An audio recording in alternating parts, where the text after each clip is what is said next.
be the first profitable e-commerce company in India. That's the word coming in from the man who founded it. In an exclusive conversation with CNBC TV 18's Young Turks, Bansal says that he's done with active operating roles but will focus on healthcare services and financial services sector going forward. Here's a slice of the conversation. Mukesh Bansal's first television interview after he decided to quit Flipkart after Flipkart bought out Myntra.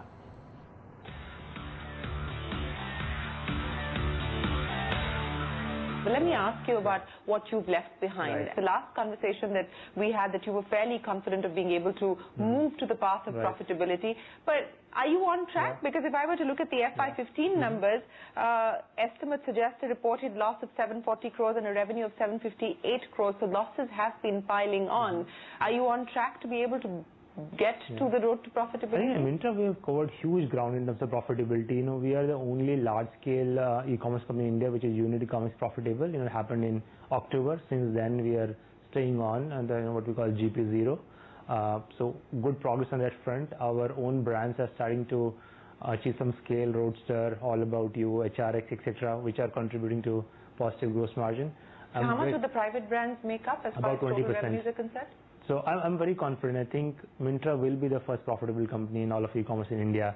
It may still take another 12 to 18 months, but it's not that far off. And we've seen, you know, everything from EBIT percentages to GP0 to most of the ratios, you know, steadily improving. So far, it's been a revenue game, Right. but you believe that the bottom line story is going to look different in 2017? No, absolutely. Not just for Myntra, but for the industry?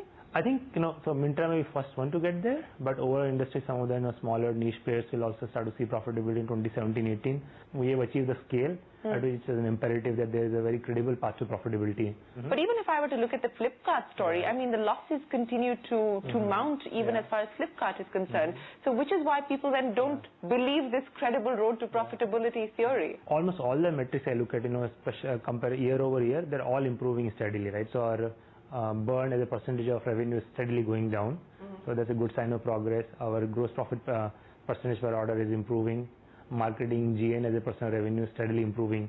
So for me, all those are good signs. I feel very confident that for Flipkart also the profitability is not that far out. It may still take few years, but it's and there's a choice. 3 years, 5 years, 7 years? I will give 2 to 3 years. 2 to 3 years. Yeah, and more importantly, I think if the market was not growing as fast as it is, right? If we choose today, we could be significantly, you know, more profitable relatively, you know, this year.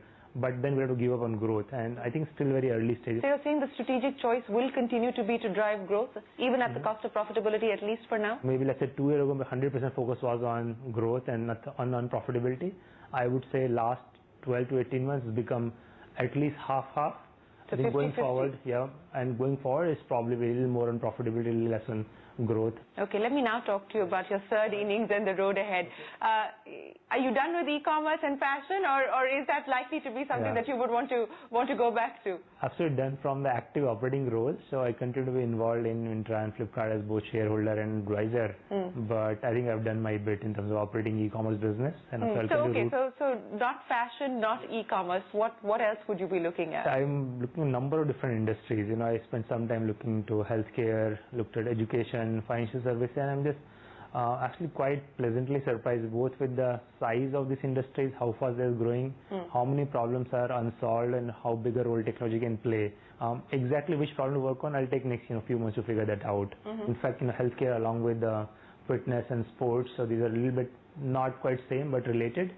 So would it be a niche segment within the healthcare space that you would consider? I think I'm, you know, having, you know, been part of Flipkart for a while, I think I'll go for anything which has scale.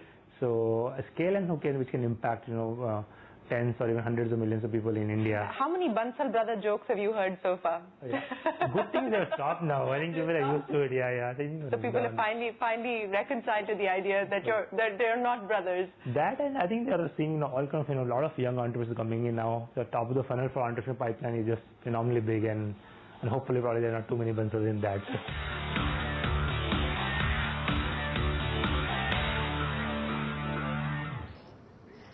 And cast that entire interview over the weekend on Young Turks.